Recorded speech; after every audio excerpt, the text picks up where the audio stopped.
Okay guys, so let's turn to page 476, problem 9.23, and now we are given a capacitor which is constructed using a number of materials.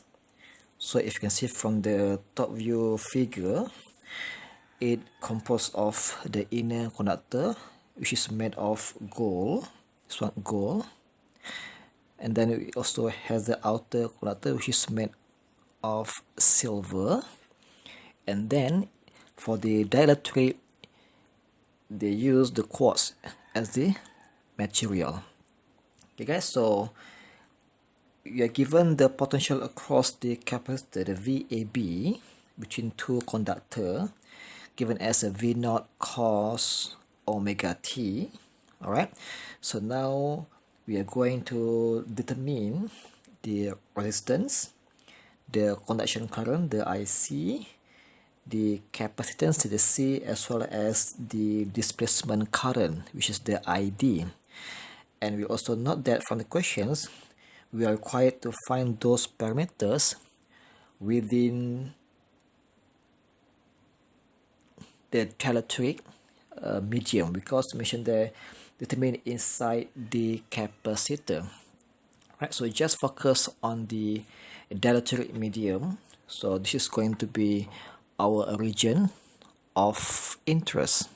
Okay guys, so since we have decided to focus on the dielectric material, so let's define our inner radius of the dielectric. Let's say here I define as beta because near to B, and the beta given equation as 3 centimeter. Then let's say the outer radius of the dielectric surface, it has a label of, let's say, defined as alpha. Okay guys, so the alpha and beta given in the equation, the alpha is equal to 9 cm, you can see from the diagram, and then the beta is equal to 3 cm, and also it has a length of 7 cm. The one comes from the side view of the capacitor. Okay guys, so as usual, if you want to calculate the ID or the IC, we must have the E field, right? So in this case, we are not given any E field, and we have to find ourselves the E field to find those parameters. So there are a few methods that can be used. So I would love to use method of finding the E field using the Laplace equation. Alright, so let's try it out together. So let's say we assume that it's a free charge medium whereby it has a value of rho v equal to 0. Okay, that's our first assumptions, a free charge density medium, which will result in the Laplace equation given as del squared v equal to 0. So if you turn to your table of Laplacian operator in your textbook, and you can have the equation given as 1 over r d over dr r dv over dr is equal to 0. Okay guys, so why do we ignore the other term like a phi and z, and why we just focusing on the r term of the Laplacian expressions? Okay guys, if you can see from the diagrams, the potential across the capacitor actually from the inner radius of the conductor until the outer radius of the conductor. It means that guys, the potential varies according to the R positions. Alright, so that's why we just focus on the other term of the Laplacian expressions. Okay, so as usual, we have to double integrations process to find the general expressions of V. So let's do the first one. First integration for left and for the right side. So now the r here will have 0 times 0. So we're gonna have here the r dv dr equal to the first constant, which is our a. All right, and then second integration, simple. So just bring down this r down there. So now I had a v. So now integrate a over r. Now you're going to have the a ln r plus a second constant. Okay guys, so this is our general expressions of potential, and not done yet. We have to apply the boundary conditions to have the specific expressions of potential. All right, so let's assume, okay, it's up to you. You can assume, it depends on your preferences. So my case, I would like to assume, let's say r equal to beta. Here I assume, right, at r equal to beta, the v is equal to the vt. That's my assumption. And r equal to alpha, now the v becomes 0. Okay guys, so you may assume the other way around, also can, is up to you. So just make sure the difference between these two terminal or between these two conductor must be V0, right? A VT, the difference of potential. All right, this is our boundary conditions. So let's substitute the first condition for the r equal to alpha, v equal to 0. So now we have a 0 for the v, and then a ln alpha plus beta, which will have here the b equal to negative a ln alpha. Okay guys, so let's substitute, guys, this b term into the original general expressions of a potential.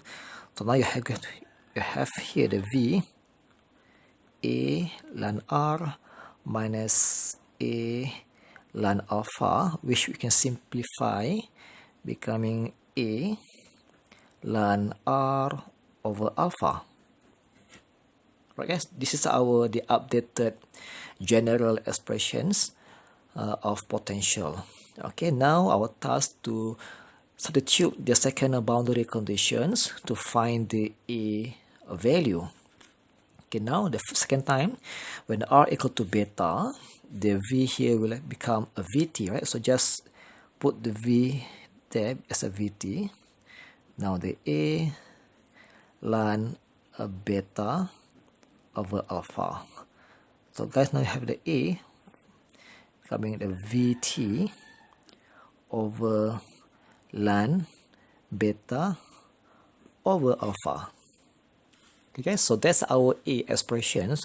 So now let's substitute the a expression into the second updated general expressions of v, right? So now the v, finally we have here the vt over ln beta over alpha.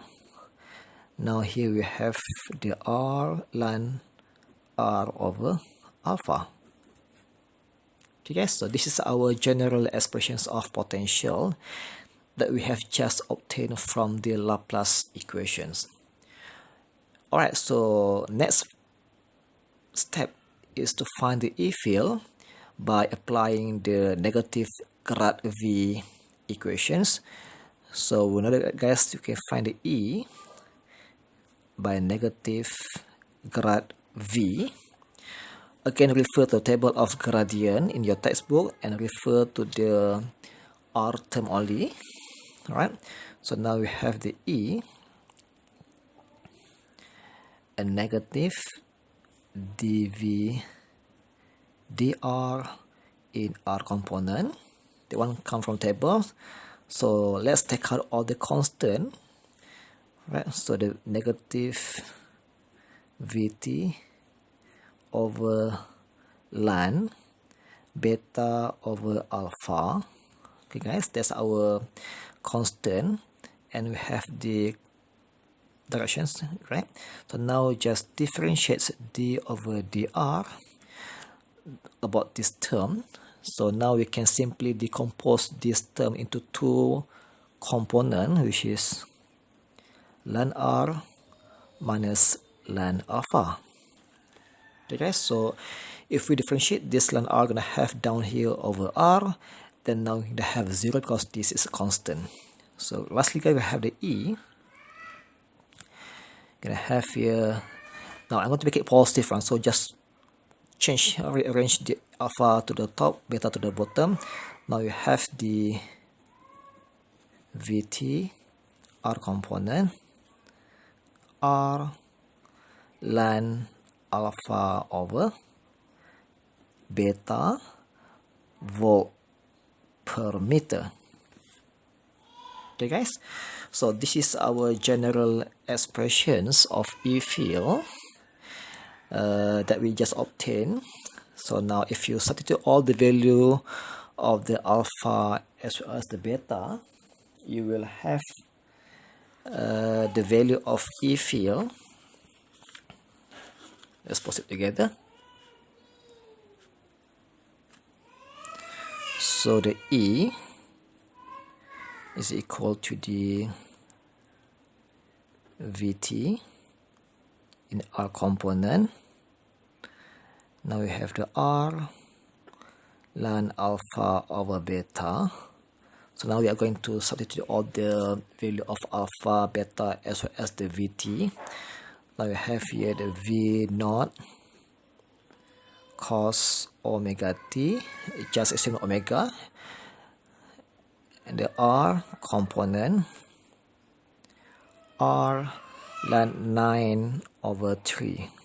Okay, guys, so finally we have the E expression, which is 0.91 V naught cos 2 pi times 10 power of 8 t over R in the R component, unit volt per meter.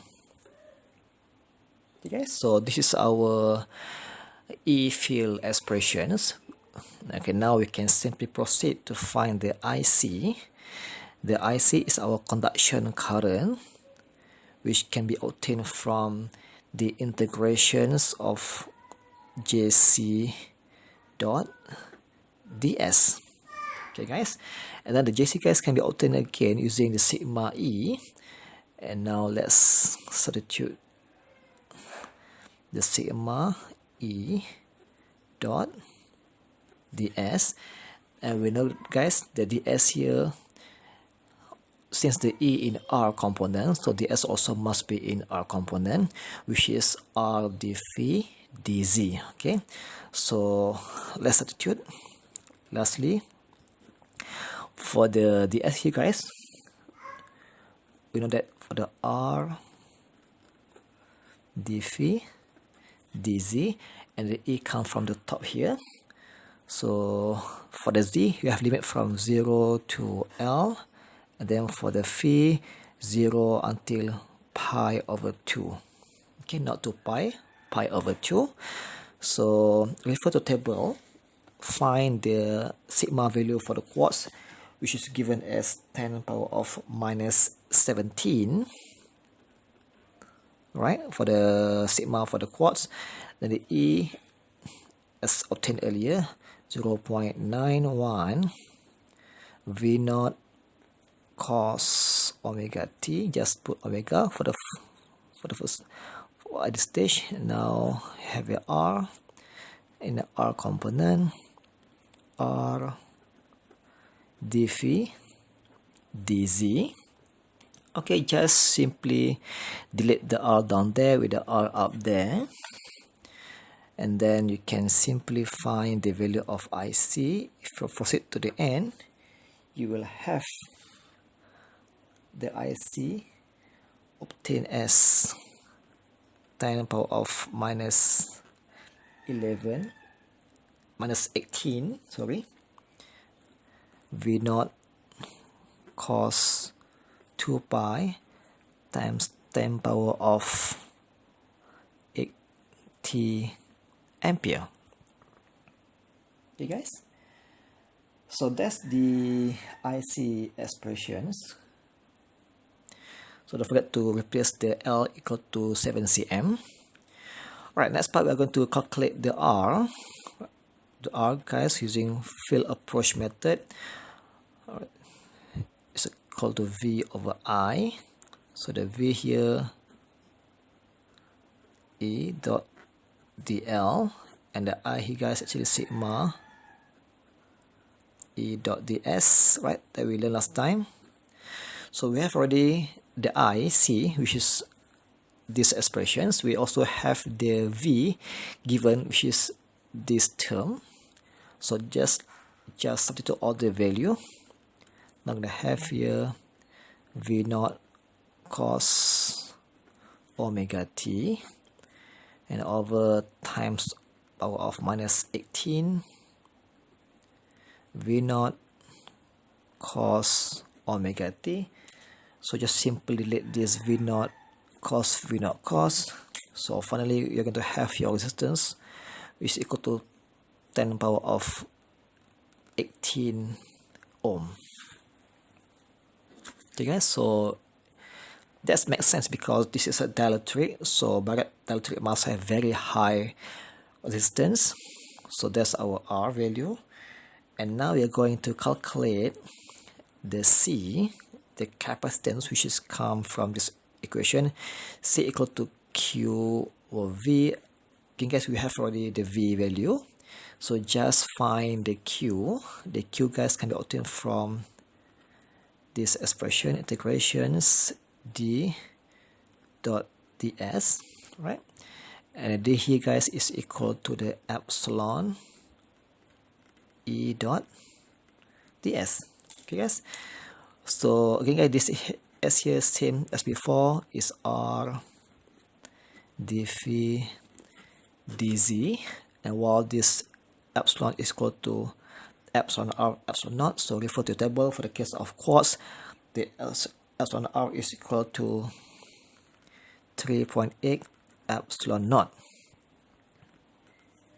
Okay, guys, so that's the substitutions of each parameter. So let's proceed to find the Q. You can have, guys, the Q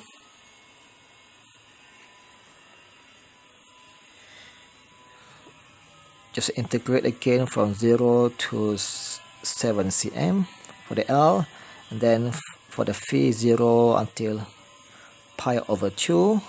Now we have a 3.8 epsilon naught, and then the E as obtained previously, 0.91 V naught cos omega t. Here we have R in R component, and then the ds again in R component, R dv dz. So again, we can simply delete this R term down there and R term up there. So if proceed to the end, you can have this expression of Q, which is equal to 3.367 V naught cos omega t times power of minus 12 coulomb. Okay, guys, so now we have Q already, so just substitute again into this capacitance equation to find the C. So to find the C, just 3.367 times power of 12 farad. Okay, guys, so make sure the V here is equal to this whole term, right? So just cancel out each other. So this is left for the C value. Okay, so lastly, we are going to proceed to the last part of the equations, which is we are going to determine the ID. So the ID, guys, is actually our displacement current, which can be found using these expressions of integrations, the ID, integrations, the JD dot ds. Okay, guys, and then the JD, guys, actually can be obtained from the d over dt dot ds again, right? So let's find the dd over dt first. So we know that, guys, the dd here equal to epsilon E, right? And then the epsilon is equal to 3.8 epsilon naught. So let's proceed. Now we have a d over dt. So we have here 3.8 epsilon naught, and now we have to differentiate the E over T. So that's our E expressions. So 0.91 V naught, the R is still there. Okay, now let's differentiate the cos. Now we have here a negative 2 pi times power of 8. Now have sine 2 pi times power of 8t, again in R directions. Okay, guys, so that's our d over dt expressions. So if you substitute into this ID formula and you set the ds again as before, same r dv dz, and also you set the limit of this integration from 0 to 7 cm, and again for the phi from 0 to pi over 2, you are going to have the ID expressions, which is equal to negative 2.12 V naught sine 2 pi times 10 power of 8 t ampere. Okay, guys, so I hope you are clear with the steps on how we can find the IC, the ID using the e-field informations. Alright, so all the best for your study, and I hope you can try that out and make sure you really understand the flow. And if you have any questions, so just let me know. Alright, okay, thank you and all the best for you.